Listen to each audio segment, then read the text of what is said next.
आपल्या आजूबाजूला निसर्गाच्या सानिध्यात अनेक पशु पक्षी प्राणी वावरत असतात. यात सरपटणाऱ्या प्राण्यांचा देखील समावेश होतो. नाग हा सर्वात विषारी सर्प मानला जातो.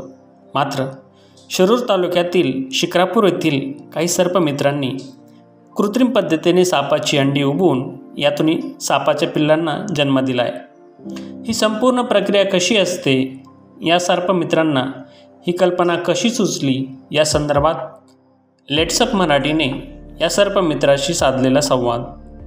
आम्ही काही दिवसापूर्वी नाग हा जातीचा साप पकडला होता आणि त्यांनी अंडी दिली होती. तर ती आम्ही अंडी उगवण्यासाठी ठेवली होती आणि त्या अंड्यातून काही दिवसानंतर आता पिल्लं बाहेर जन्माला आले. ते आम्ही निसर्गात मुक्त करण्यासाठी आणलेली आहे. पिल्लं आम्ही निसर्गाच्या सानिध्यात मुक्त करत आहोत.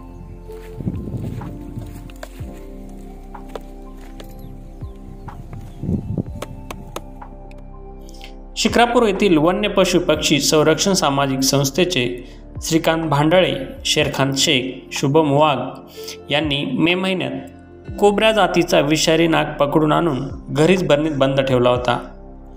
यानंतर या सापाने चक्क बरणीमध्येच 19 अंडी घातली. शिरूर वन परिक्षेत्र अधिकारी मनोहर मसेकर आणि विनायक बडदे यांच्या मार्गदर्शनाखाली या सर्पमित्रांनी सर्व अंडी कृत्रिम पद्धतीने मातीत उबवण्यास ठेवली. सर्पमित्र शेरखान शेख, आमच्याकडे मे महिन्याच्या सुरुवातीला एक नाग पकडलेला होता आणि नागाला घरी घेऊन आल्यानंतर त्या नागाने अंडी घातलेली होती.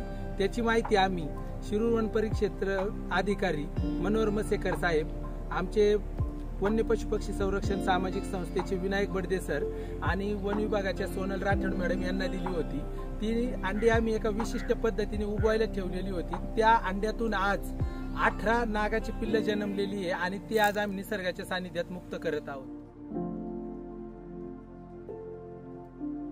सकाळी 10 वाजताच्या दरम्यान पत्रकार शेरखान शेख यांनी फोनद्वारे माहिती दिली की सदर नागचे अंडे 18 अंडे त्यांना सापडली असता 18 अंड्यांची 19 पिल्लं तयार झाली.